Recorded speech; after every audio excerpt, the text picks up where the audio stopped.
Something bigger just happened with real estate. Ripple's RLUSD stablecoin just hit $701 million market cap, and they're using it to tokenize real estate across 3 continents.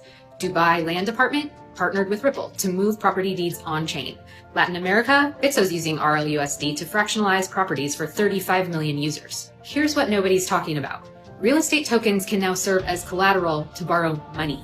You own a fractional piece of a building in Dubai, you can use it to get a loan, 24/7, no bank. Bitcoin just blasted past $90,000 again, but the real question is, how long can it stay up before the market snaps back? And trust me guys, you shouldn't ask questions you don't want the answer to. If a woman sleeps with 20 men, she's a slut. But if a man does the same, what does that make him?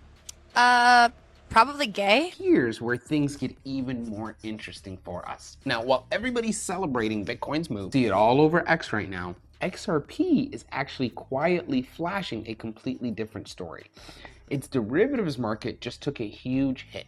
Now, open interest crashed from over $1.7 billion all the way down to $504 million. And this is the lowest level since November 2024. And you guys, that kind of drop doesn't happen by accident. And what does it mean next?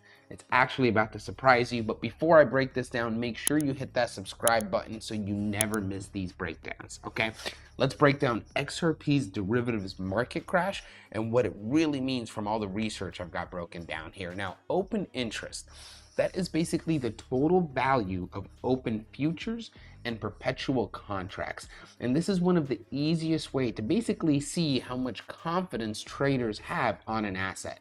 Now, when open interest falls this hard, it shows that traders right now are unwinding their positions on both sides.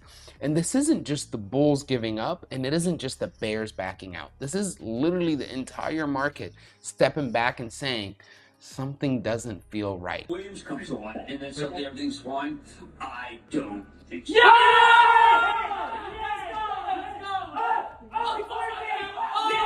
Now, we know XRP held the $2.50 to $3 zone for a long time. But after slipping towards the $2 mark, the confidence drop became clear. Even with XRP clawing its way back up around to $2.20, the damage in derivatives is still freaking huge, and it shows that liquidity is draining fast. But here's the main twist. A major flush like this can actually be healthy for us. What it does is it wipes out leverage that isn't needed in the market, and it cuts down on the liquidation risk. So it basically resets the market, so then we get real demand, not over leveraged hype. This will actually allow us to rebuild strength for XRP. So when the casino chips get cleared off the table, that's when the real price discovery begins. And the best news for all of us is that there is a bullish pattern that's quietly forming, and most people aren't even noticing it, right? We've got analyst Cameron Askar, I can't say it right, explains that XRP is shaping what's known as a classical cup pattern. And this is basically a rounded bottom on the chart that forms after the market has been cooling off for a while. It starts with the drop, then things start to settle, and then over time, the price begins curving upwards again as buyers slowly start to step in.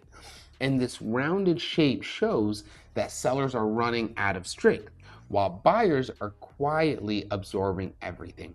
All of this action is basically going to lead XRP towards one of the most important lines on the chart. And that to me is the $2.30 mark.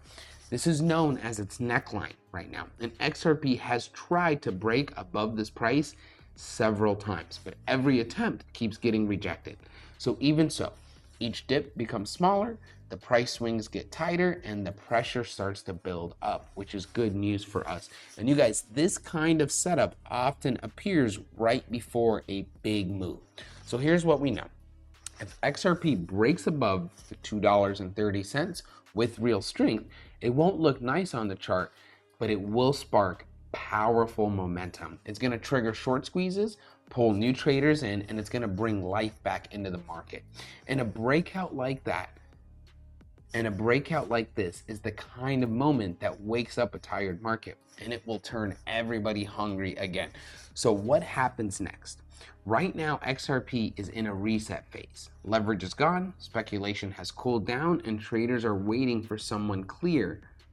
And traders are waiting for something clear before they commit.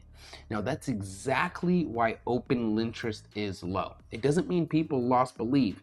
It simply means everybody's being cautious, but things can shift quickly. Remember that. If sentiment turns positive and if open interest starts rising again, and especially if XRP pushes past the $2.30 mark with confidence, that's when we know the real move can begin. And with Bitcoin heating up at 90K and Shiba Inu showing a new sign of life, this timing might be lining up perfectly for XRP to catch a new wave. And how I'm going to be playing XRP over the next couple of days is I'm going to be day trading it as much as possible. Because actually at the time of the video, BTC has hit about 91. It was originally like, we saw a bit of an upturn, but like it's given us a huge move up, and it doesn't even look like it's a 5-wave structure yet. Like, you have so many probabilities on this 5-wave. We could do it from here. I gotta move it. There we go. 2, 3, 4, 5. All right, let's move it in the chart. So like this could be a 1 wave right there.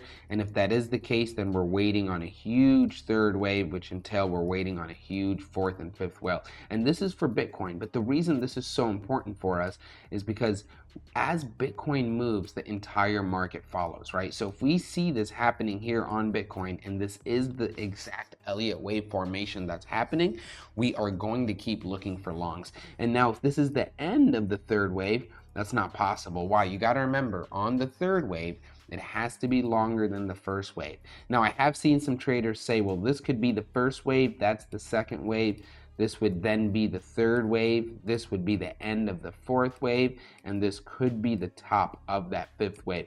And this does seem likely, but then we're just going to get a small little downturn that entails should find new support down at the around $89,000 mark.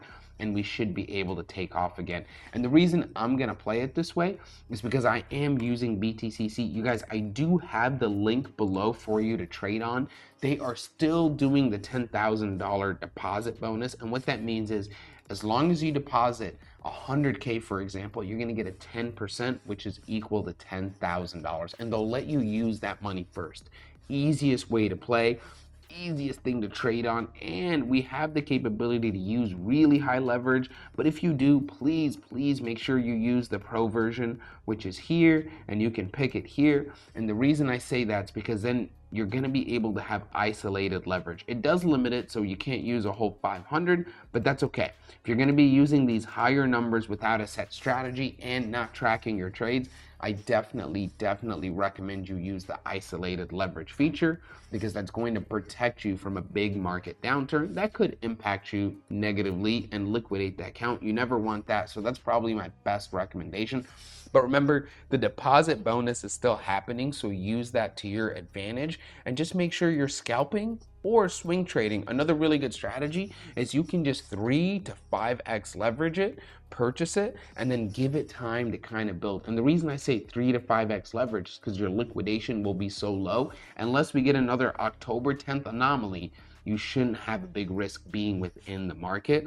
And the probability of that happening again is very, very low, because it was such a big impact to the market and so many people hated Binance. And what also happened is Binance started refunding people. So if I'm Binance, I'm going to make sure that doesn't happen again, right? You don't want to be getting money and then having to refund them all. That causes a bad turmoil that actually makes the market a negative sentiment, and I don't think that's Binance's goal. But do use the link below. I've got the BTCC link for a reason. I really like the exchange. It's literally my favorite one. 14 years of being active. I think now it's 15 years, and they've never been hacked, which is not something I can say for many other exchanges. That's really why I like it. But I do hope this video helped you guys today. If you're a big XRP believer like me, smash that like and subscribe button. It means the world. Or give me a comment. Tell me what you think XRP is going to do. It helps, and I love the feedback. Thank you guys so much for watching. I'll see you on the next video. Peace.